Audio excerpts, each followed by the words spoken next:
there is very little information out there about kind of what it's like to sit on the board. So I'd love it if you could kind of give some color to some of the boards you've been on, some of the challenges you've personally faced, and kind of what that experience has been like.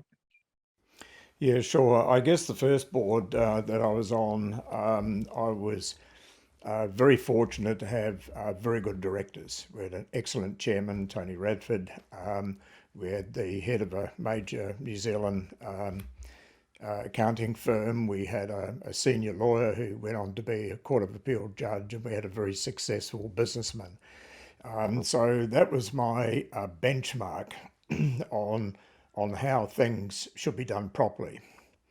I've seen some bad chairmen, and in the end, on a transport company, I was deputy chairman. I had to talk to the chairman and say, "You've got to go." Then I had to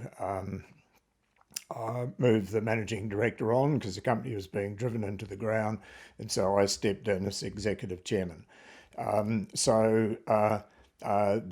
we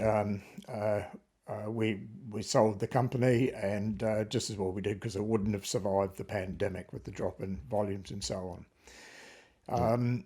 Through the experiences,